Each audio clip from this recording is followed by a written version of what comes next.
people do not see things. Unless you point it out to them, they're going to go right past symbols and emblems and never even suspect what they're looking at. And unfortunately, in America, especially, even when you point things out to Americans, they don't even care. They don't see any value in it, in knowing about such things. But when you begin to look at the symbols of harlotry, flags, coats of arms, national coats of arms, corporate seals, logos for big corporations, and there was a movie many years ago called A Beautiful Mind, where the doctor was able to, because of his gift of pattern recognition, was able to see encoded things in magazines and newspapers or whatever, and he was a master decoder of codes because it was just obvious to him. Well, it's the same idea struck me when I was in my mid-teens, that there seems to be patterns, and nobody told me this, I just began to see it, that there were patterns in symbols and emblems and words and terms and coats of arms, as I said, and flags around the world. It didn't take me very long to figure out that there is a world of symbolism that's organized. It's very highly organized around the world to communicate through mass media. It's an incredible world we live in of communications through visual symbols and emblems. Classic example, you go to in Washington, D.C., if you go on television any night to CNN or any of those news, or even on the regular news at night in television, and you will see in Washington, D.C., some crooked politician making some kind of a big speech about something, and they're all crooked. But you see the politicians making a speech in Washington, D.C., and it's where the president, in that room where the president gives his State of the Union message. And I have asked so many people, and they've seen that room, they know where it is. And I said, well, did you ever see the symbols, which are sitting on both sides of the podium where the president stands, the symbols? They never even noticed. And I said, my God, they're about 8 to 10 foot high, and they're right on both sides of where the president's standing. And those symbols, next time you get a chance, look at the podium, and don't look at the goofball and the paid lackey who we call politicians in America. Both sides of a presidential podium is a symbol called a fasci or a fasces. It's a bundle of sticks with a hatchet head. And it's an incredibly important symbol. And it's a symbol that came out of the ancient world but was picked up by the Romans, and it began to be very important in the Roman Empire, the fasces symbol, which is a bundle of sticks, like I said, tied in crosses. You'll see it's tied in crosses, and it has a hatchet head. The reason why well, first of all, the symbolism of the bundle of sticks. The idea was that one stick can be broken. 2 or 3 sticks can also be broken. But if you have a bundle of sticks and you tie them together as one unit, we like to say that, well, America has a coalition. We're all collected together like a gang. We've got the Crips and the Bloods and the Hells Angels, and we've got all these gangs, and we collect them together as one unit. And it's politically, we call it a coalition of government. Just one example of thousands that you can see every day. People see the American flag, the stars and stripes, having no idea in the world, even Americans have no idea in the world, that's not an American flag. It's a U.S. flag, the United States flag. It's not an American flag. How many people know that the U.S. is a term this country we call the United States of America is a republic, but the word United States in law means a corporation, a privately owned company. And so all corporations or privately owned companies, by law, if you're incorporated, you have to have a president. It's called corporate law. So you must have a president, and corporate law says if you're going to be a corporation, anybody can have a corporation, but you got to follow the rules. You got to have a president, a vice president, and a secretary treasurer. That you have to have if you're going to be a corporation. So today, there's a privately owned company in this country called United States Corporation. It was incorporated back in the 1870s. And it has a president. So Bush was the president of the corporation. Today Obama's the president of the corporation. But people don't understand the United States is a privately owned company. It's a corporation. It does not represent the American people at all. It's a corporation. Go on the web or go to a library and look up the subject of corporations and look up United States Corporation. You will find the United States Corporation, which is headquartered in Washington, D.C., is a privately owned corporation. It's a company. And as any other corporation, like I said, they got president, vice president, secretary, treasurer, but it has nothing to do with America as a republic. It's a privately owned company. And Americans just go about their daily business, surrendering their sovereignty, surrendering their free will, surrendering their children, surrendering everything they have to a damn privately owned corporation, a company. So it's I don't know, the world is strange. But as I said in the beginning, the American flag is not an American flag, it's a U.S. flag. It's a flag that was designed for the corporation. And the stripes and the stars and stripes are totally different on an American flag than what they are on a U.S. flag. Another thing, I mean, it might not be of importance to people in other countries, but in America, you ask a person today in America, how many states are in the Union of America? They'll tell you there's 50 states, the 48 plus Alaska and Hawaii. So it makes 50 states. Actually, in point of fact, any good corporate attorney would tell you, no, there's 100 states in the corporation, not 50, because there are 2 states within California. Within every state, there are 2 states. There's a state of California, and then there's a California state.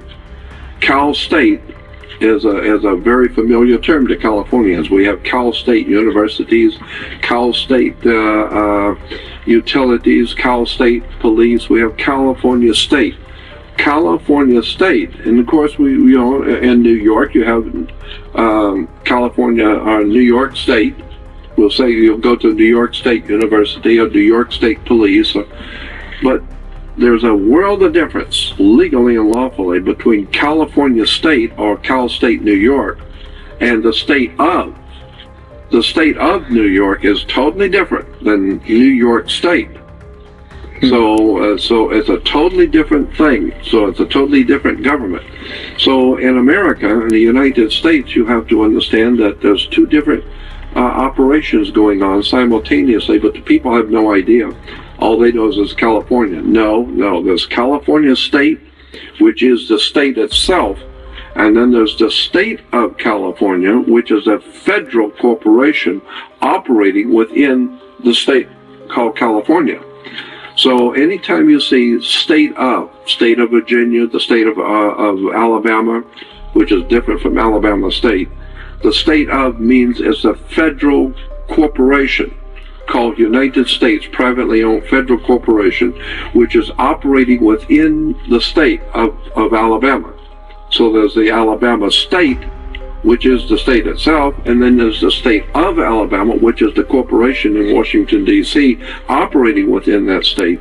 And so it's a world of difference, but they're very specifically important to know. And when you're doing business, when you're in, especially if you're going to court, you need to understand, are you going to court under the state of Alabama or Alabama State? You know, the laws are totally different. But how many Americans understand any of this? How many Americans even care? Well, the reason why most people are not interested in the kind of information that I've been talking about for God knows at least 50 years. I started doing this back in 1959, and I started going public with my research back in 1980. But we're talking about 30 years I've been publicly talking about something, and 50 years I've been doing it. But the reason why my work is not as successful as I would like for people to know about what I'm talking about, a lot of people don't know. And the reason why is because my work has nothing to do with basketball, nothing to do with football, or the silly, nonsensical, little childish games that they give us adults to play. So Americans are famous for being infantile. We love to go out and have hamburgers and hot dogs and watch a ball game, and like with the kids. No, you're going out there because you are a kid. You are the kid, and you want to be entertained. So we go watch a ball game. Now, when I was a kid, when families would come over to visit my family, after dinner, the men would always end up in the front room with the cigars and wine and talking men talk, and the women would be out in the kitchen or wherever and talking among themselves. So the children were always told, go out and play, go play ball. I was smart enough, even at 7, 8, 9, 10 years old, to figure that they want you to go out and play ball. Why?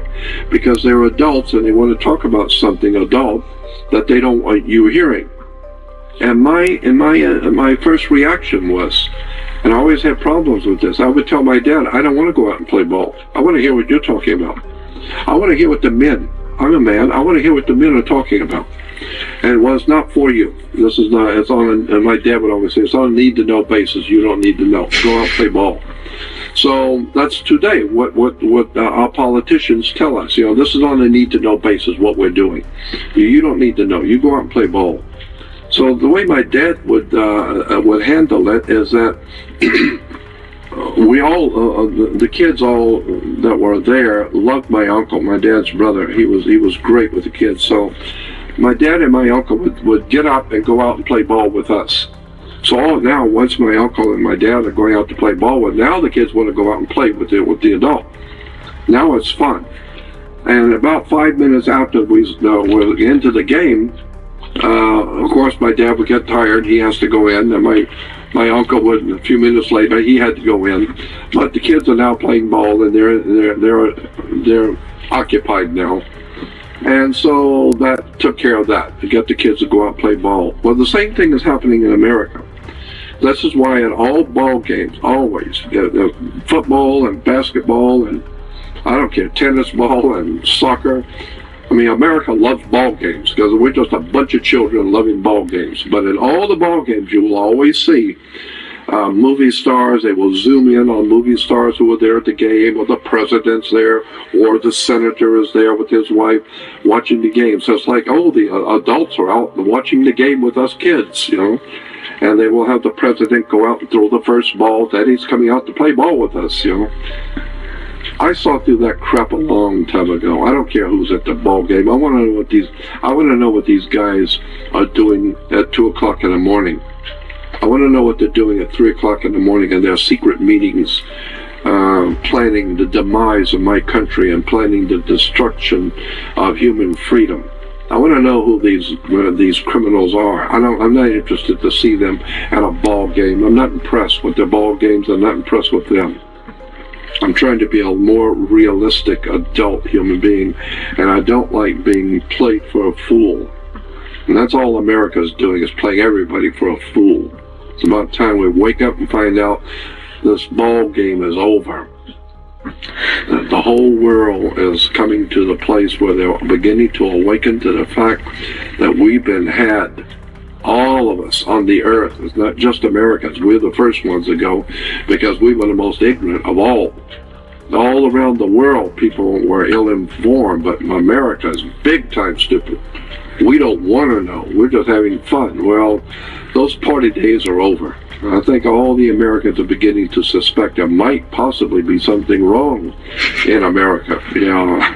Yeah, I was just saying the other day, in Iceland and in Greece, they realize they're on the front lines right now. Yeah. America has no concept that they are on the front line too. America's even worse than all of them, because when this country goes, this is the Roman Empire right now. We are the modern day Roman Empire. We are Rome. We are the great Egyptian empire of the pharaohs. The Mississippi, according to the secret societies, the Mississippi is referred to as the Nile. Mm-hmm. Well, that's down true. the Nile, you have all the cities on the Nile. Memphis, exactly. I was going to say. And Cairo, all these cities named after Egyptian cities on the Mississippi. Why? It's because America is perceived by the founding fathers as the great restoration or the reborn empire of the Egyptian empire to dominate the globe. And then, of course, once the Roman Catholic Church moved in on us, they saw what was going on, that there's all this bunch of bull about freedom and liberty and justice for all. The Vatican said, no, thank you. You need to remember the Vatican has for over 3,200 years, Rome has dominated Europe under the Roman Empire of the Caesars, and then for the last 1,600 years under the Vatican. Rome, the Holy Father, runs Europe, period. Well, when you look at the history of Rome, I mean, even from the earliest time, the history of Rome was run by specific families, specific gentis. The Gentilician period then becomes the imperial period. Precisely. And in what way is that different than our great republic now being raped and destroyed by the powerful families behind the scenes, the Rockefellers, the Warburgs, the Schiffs, all of the very dark conspiratorial apparatus behind banks, and how many people in America know banks are nothing more than fronts for insurance companies? Insurance companies are the major stockholders of our banks. Yeah, and so that's why in America you have to have insurance on your car and you have to buckle up when you're driving.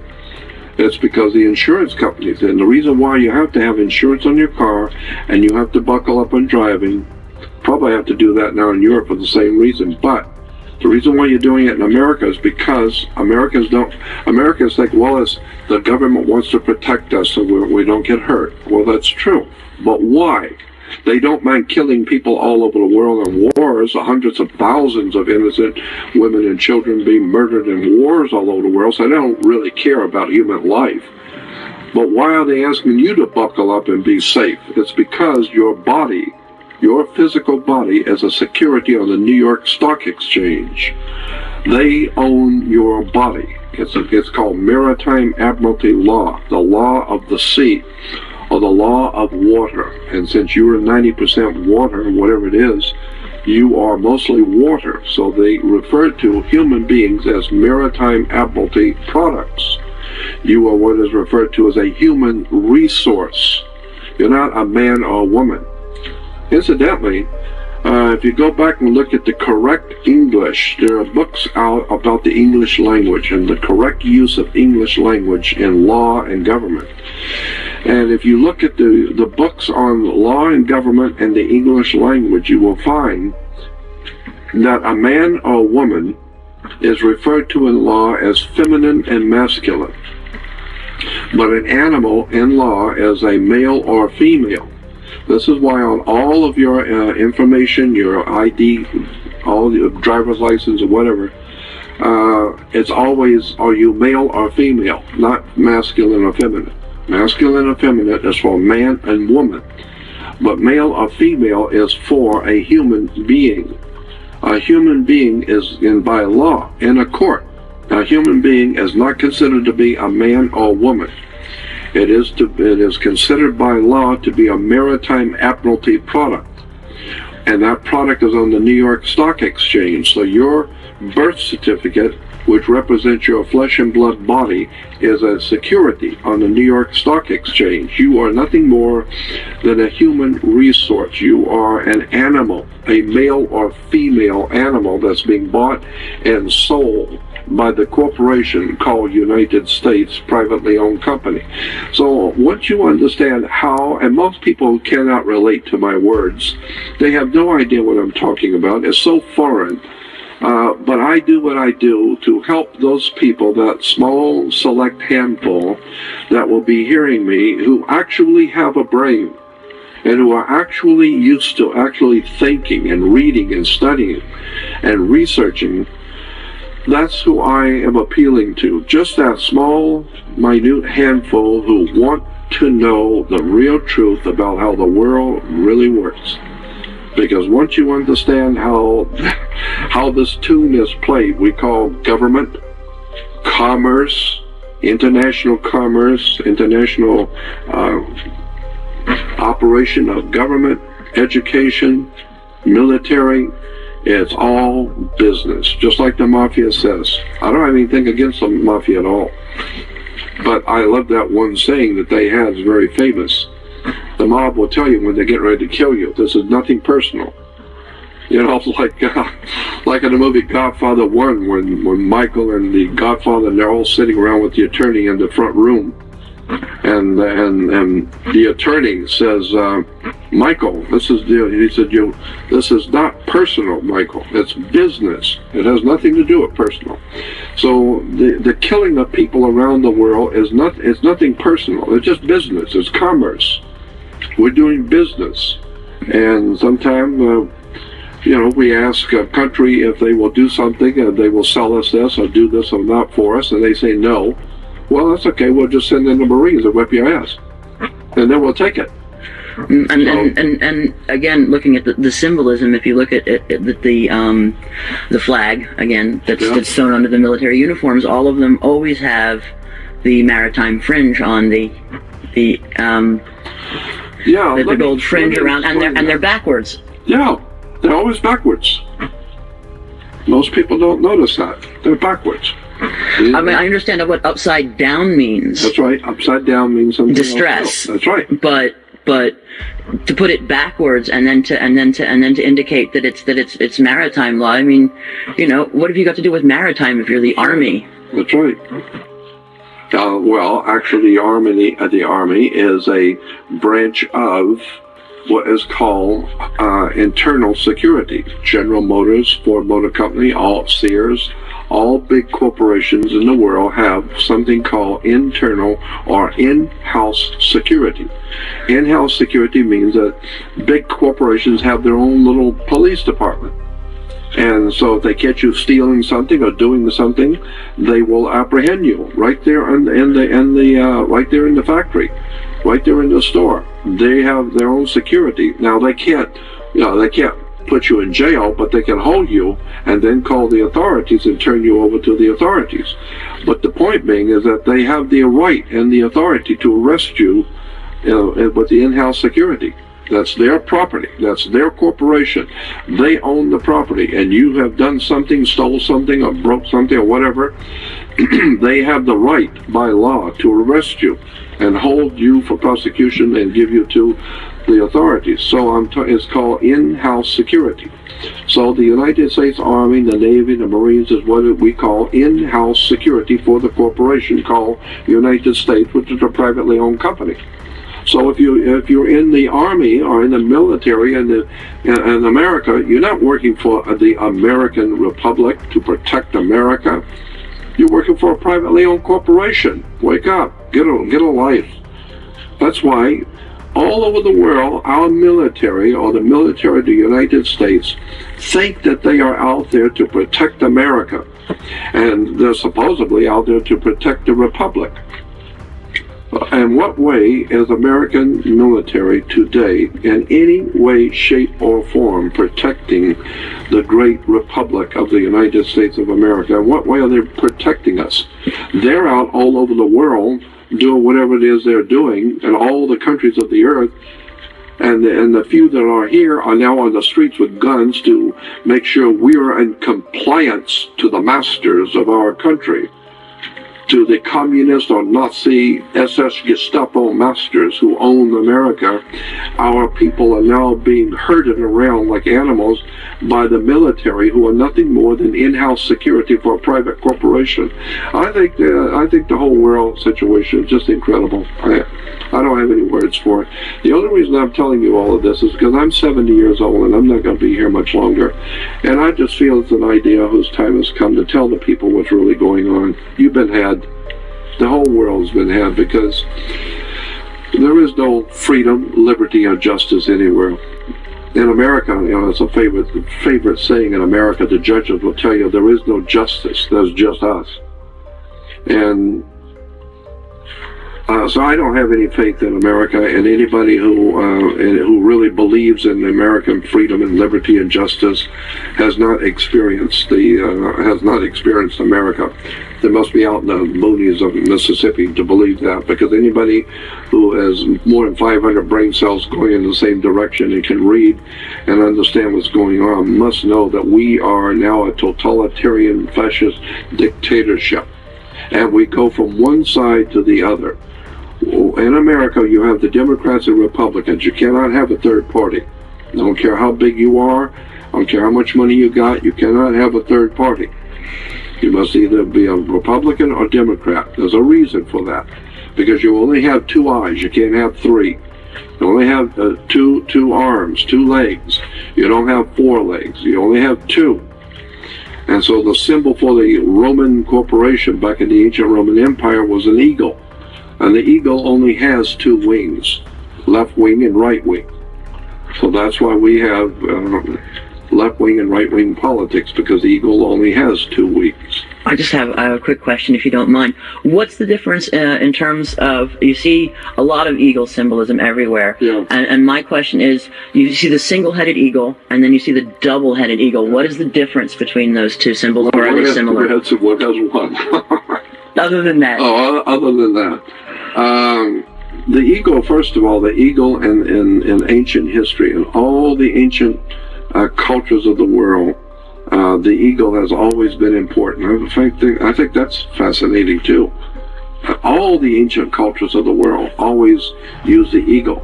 The eagle, in every case, always, no matter how ancient the culture was, the eagle always represented the sun. The sun was the giver of life. It was the one that brought warmth to the earth. It brought light to the earth. It was the energy that brought life to the earth with its energy. It was the dominant power in our little world that we live on the earth, is the sun. Without the sun, we're dead. And so the sun always represented the bright, brilliant power of life. And so, therefore, all of the Nazi, communist, fascist, bloodletting murderers who saw themselves as world dictators always used the sun. They were the great enlightened ones who brought power to the world and energy to the world and all that stuff.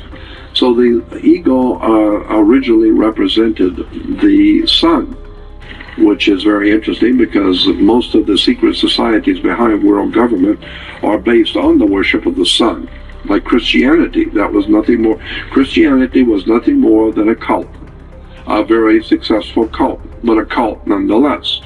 The Christian church today is a very, and all Christians, I'm talking about Catholic and Protestant, all forms of Christianity that calls itself Christian are, in point of fact, a cult. But they're very successful. They got a lot of money, and they're a very big cult. Well, I mean, so is, you could say, the Mafia, La Cosa Nostra, in Sicily is a cult. It's a private association. Criminal, but it's a private cult. And you have to join it. Well, no less criminal than the Vatican, certainly. Well, of course, the Vatican is the grandmother of all cults. The Vatican is a lot more than you think it is. There's a whole story about that. But so the eagle represented the sun. The sun represents power on the earth and enlightenment. That's why all the enlightened, intellectual, brilliant people use the sun as a symbol for their enlightenment. But the double-headed eagle actually goes back into ancient history, had nothing to do with Rome at all. I think it was Etruscan, and I seem to remember that it was also used in the Middle Eastern countries like Iraq and Iran thousands of years ago. That's a very interesting subject. I've done some research on that many years ago, and I don't even recall exactly, but that's something for you to look up. The double-headed eagle, which of course is used in Freemasonry and the Masonic orders, but it's also used in many other fraternal orders around the world, and government seals. The Germans, it's used as the symbol for the Vitesse football team in Arnhem, which the Germans call Arnheim. And when you look at it, you know, I think that if the Nazis were using it quite as much, and they're still in Germany using it today, even post-Nazi era, that it probably in some way would tie back to the Teutonic Knights as well. Absolutely, you can bet on that. Yep. And it's interesting too is, you know, it's been proven over and over and over again by documentation that's been collected over the years by really top-of-the-line researchers in America and around the world, in Europe especially, that the Nazi movement is anything but dead.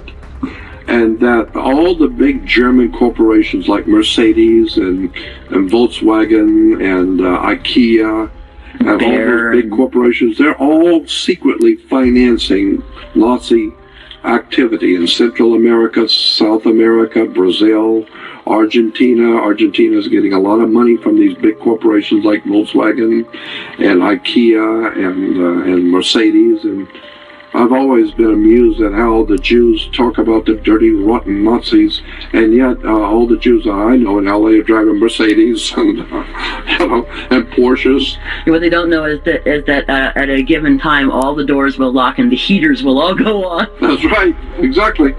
And well, nothing new under the sun. It's the same old stuff. People buy into those things that they don't understand.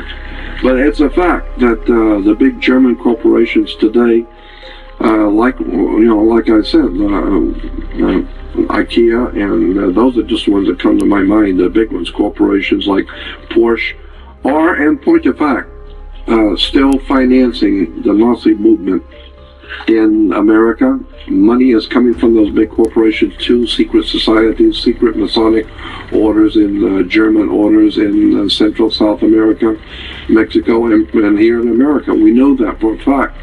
So I just say to the world, well, keep buying your Mercedes and your Porsches and Bear aspirin and Bear aspirin and all the Bear aspirin developed at Auschwitz. IG Farben, yeah. IG Farben. And then what do? They put Fritz Tamir. What did they put him in jail for? About 6 years, and then they put him in charge of Codex Alimentarius because he hadn't murdered enough people. It's a business, though. You're taking this personal. It's not personal. It's just business. It's just business. Just business. Don't take your death too personally. Don't take it personal. I figure you're going to die anyway. If you're going to die anyway, we might as well kill you ourselves. So. And make a profit while doing it. Well, of course, we're talking business here. We're talking commerce. And so, and the people, I'm amazed how many people supposedly living in an enlightened country have no knowledge of any of this. If you enjoyed this video, make sure to check out the next one right here on this channel. Thank you for watching.